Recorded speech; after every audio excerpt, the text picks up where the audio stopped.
Hi, I'm Shana Meyerson with YOGAthletica in Los Angeles, here to teach you today how to learn how to start jumping forward, floating forward in your Surya Namaskara, meaning from downward facing dog to the front of the mat, which also is going to help you to learn how to jump into crow and to jump into handstand, which is super fun, one of my favorite things to do.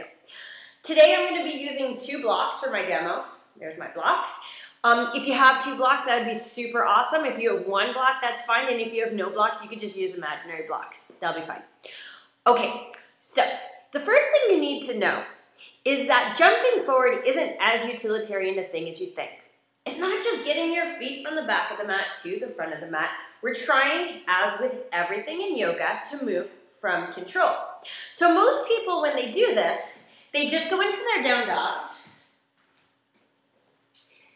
and they drop their heads and they look at their feet, because God forbid you should lose your feet, and they just sort of jerk to the front of their mats. Okay? That's like utterly unimpressive. Like if I made a video like that, you'd be like, okay, I'm not turning on these videos anymore. So what I want you to do is we're going to start off with 1 block. In this scenario, this block is going to be a doggie. Okay? A really, really cute doggie. And it's going to be sleeping in the middle of your yoga mat. I don't suggest using a real dog when you practice this. A block will be fine. Or an imaginary block. No real dogs. Okay, so from my down dog, I have the block like right in the middle of my yoga mat. Like maybe right under my belly button. I look forward. You never want to drop your head. Your feet are there, I promise. And you're going to bend your knees. And here's the thing. If you jump too low,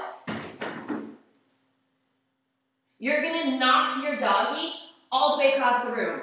Poor doggie. Hold on 1 second. I'm going to get my doggie.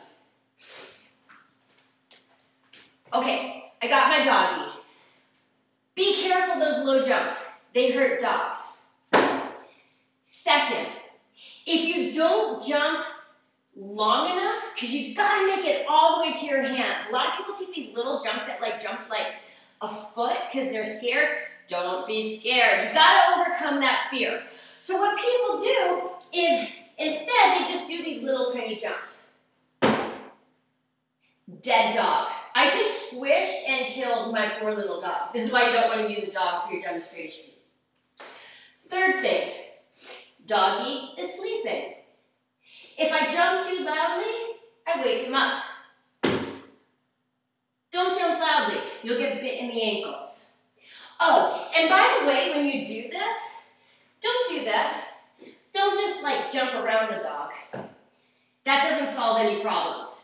But what we're going to try to do is we're going to see if we can jump long, jump high, and jump quietly over our little doggie without waking him up and or killing him. Okay, so down dog. I've got the block under my belly button, feet together. I look forward, never look at your feet. Make sure you're jumping from dog, not from plank. Okay, tush is high, tail is high. You're gonna bend your knees a lot, and you're just gonna see if you can. Little hop. You're gonna land with bent knees. That's gonna act like a shock absorber. It's gonna make it a lot easier to jump. So you're just gonna practice as the first thing, jumping over your little doggie. Okay, second step, excuse my cold. My nose is a little drippy today. Second step, I take my block. Now it's a block, not a dog, but we're still gonna be pretty gentle with it. Maybe think of it like a water balloon. You want to land them in so lightly. But this time we're gonna take the block, maybe about 6 to 8 inches behind your hands, so pretty close to your hands. And again, don't look at the block and don't look at your feet. You know where they are, you're gonna look forward. But you're going to bend your knees a lot. And you're going to see if you can land so lightly on top of the block. Okay? In order to do this, you need to engage your arms. So don't let your arms be all over the place. And you've got to engage the core. If you don't know how to engage your core, watch my videos on engaging core. Okay, the secret to all of yoga and core strength for handstands will help you a lot. Okay, just a plug for my other videos. Once learn to jump forward easily onto one block, try it with two. You can do this with 3, 4, 5, 6, 7, well, probably not 7. But you can stack them up, but we're just gonna do 2. This is gonna be our second step. My hands are in front of the blocks, about a foot, 9 inches to a foot. I look forward, not down. I bend my knees a lot, tailbone is high. My arms stay strong, and I just see if I can land really, really lightly on my blocks. Okay, I can. Can you? Okay, if that works for you, the next step is gonna be to do this at the wall, okay? I'm not a big advocate of the wall, but it's a good way to learn if you're scared of the middle of the room, and a lot of people are scared of the middle of the room, probably for a good reason. So this one, you definitely do not need blocks. So in fact, I suggest trying it first without blocks, and then if it becomes really easy, add your blocks. You're gonna take the blocks about 2 feet from the wall. I'm just gonna be jumping up with knees bent. I'm gonna stay very compact, but I want you to notice there's sort of 2 parts to my jump. The first part is leg, that gets me off the floor. But the second part is gonna be core. You're gonna see my hips pivot to get my feet to the wall. So I take my hands down, and move these back a little bit. Feet are together, I'm looking forward, I bend my knees a lot, and we're gonna see if we can jump up, knees stay close, there's my pivot. Now see the little back bend in my back? That's my counterbalance. Keep the tush moving towards the wall. Press into your fingertips as you start to bring your knees, whoops, in towards your chest, so slowly.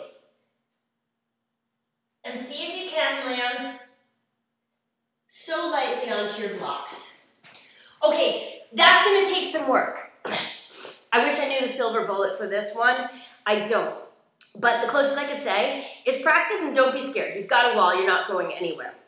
But for some people, getting up is easy. For some people, coming down is easy. But the combo of up and down, that can be a little bit challenging. Keep it compact. The more compact your body, the easier it's gonna be to balance. Okay, once that is accessible to you, we're going to try to practice the same jump in the middle of the room. Okay, don't freak out. You don't have to do this. But when you're ready, I'm gonna do this without the blocks. See you later, blocks. Okay, no blocks. I'm gonna take my hands down. I'm in a downward facing dog. And my gaze is forward. My feet are together. I'm gonna bend my knees a lot, and I'm gonna imagine there's an imaginary wall behind me. Okay? The problem most people do is they just, when I say jump forward, they do butt kicks. Doesn't help. You gotta get your hips above your shoulders if you want to balance.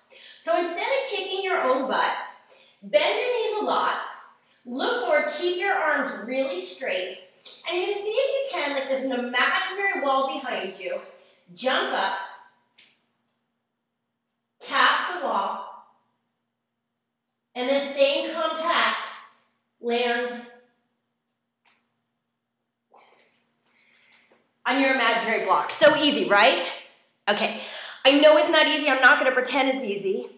Of course, if you sign up with private lessons with me, I will teach you how to do this, and I'll even wear a better hairstyle than this. My hair is a mess. I'm sure you really care about that.